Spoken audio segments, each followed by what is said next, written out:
আমার সকল বন্ধুদের শুভ বৃহস্পতিবারের শুভেচ্ছা রইল। আমি দেখো ফুল তুলতে এসেছি, তারপর আমি পুজো করব। একটা কথা তোমাদের বলতে চাই, কি বলো তো, দেখবে এমনি পুজো মন্দিরে বা এই পুজো আমাদের বাড়িতে মনে করো আমরা শুধু পুজো করে নিলাম, আর বাদ বাকি যেমন করো ঠাকুর যে মন্দির স্থানটা থাকবে, যে ঠাকুর ঘরটা থাকবে, ফুল তোলার ব্যাপার থাকবে, ঘরটা পোছা থাকবে, যেগুলো পরিষ্কার করা, ফুল তোলা, এগুলো যে করে। আর একজন মনে করো এই কাজগুলো করলো, ওকে, আর আমি পুজো করলাম শুধু। আমার কিন্তু এটা মোটেই ধর্ম কিছু হলো না। যারা ওই কাজগুলো করলো, ফুল তুলে নিয়ে এলো, সমস্ত কিছু জোগাড় করে দেয়, যে অ্যাকচুয়ালি যেটা বলতে চাইছি, যে জোগাড় করে দেয় সমস্ত কিছু ঠাকুরের জন্য, সেই কিন্তু আসল ধর্মটা নিল। আর যে শুধু পুজো করলো, সে কিন্তু তার কিন্তু সেরকম কিছু ধর্ম হলো না। কিন্তু এটা আমার কথা নয়, এটা গুরুজনদের কথা, ওনারাই বলেছেন। তাই কথাটা আজকে ইচ্ছে হলো, তাই তোমাদের কাছে শেয়ার করলাম।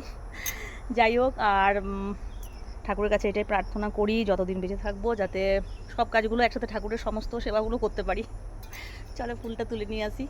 দেখবে আরেকটা কথা, যে তুমি যে কাজটা করবে সেটা তুমি যত্ন সহকারে করবে, মন দিয়ে করবে, ভক্তি করে করবে।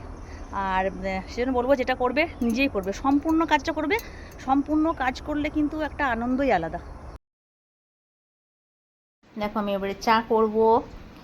আর আজকে কি রান্না করবো খুঁজে পাচ্ছিলাম না। দেখো অনেকগুলো শাক আছে, পেঁপে, লাউ, বেগুন, অনেক কিছু আছে। তো আজকে আমাদের বাড়িতে মানে অনেক দিন পর আজকে ডিম রান্না হবে। বেগুন ভেজে দেবো, শাক ভাজা আর পেঁপে করব, আর ডিমের কারি করে দেবো ওদের দুজনের। আর একটা কথা তোমাদের কাছে বলতে চাই, আমি জানো মানে ডিম সেদ্ধ করলে তিনটে করি, মানে ওর দুজনে খায়, আমি খাই না, আমার হাজবেন্ড, আমার মেয়ে। তো একটা ডিম ভালো করে ছাড়ানো যায় না, কেন কি জানি, এবার প্রত্যেকবারই হয়তো তিনটে দিতে হয়, না হলে ওরা কিল যাবে। যাই হোক, একবার ডিমটা সেদ্ধ করলাম, তারপরে ডিমটা ভালো করে ভাজলাম, একটু হলুদ দিয়ে ডিমটা ভাজি। তোমরা ডিমের কারি কেমন করো কি জানি, আমি এরকমভাবে করি।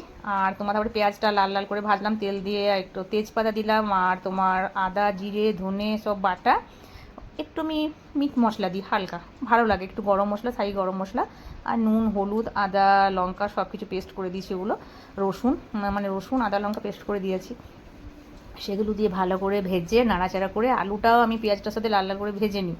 তারপর ওই মশলাটা দিয়ে দিই, মশলাটা দেওয়ার পর আন্দাজ মতো নুন দিই, আর মানে দিয়ে পরে অনেকক্ষণ নাড়াচাড়া করলাম। নাড়াচাড়া করার পর তারপরে ডিমটা দিয়ে ওটা নাড়াচাড়া করে, ডিমটা একটু মাঝে মাঝে আমি একটু কেটে দিই, মানে মানে মানে খুন্তিতে করে একটু, তাহলে ভেতরে ওই ডিমেরটার সঙ্গে ভিতরে মশলাটা ঢুকে যায়, ভালো লাগে, টেস্টটা ভালো লাগে।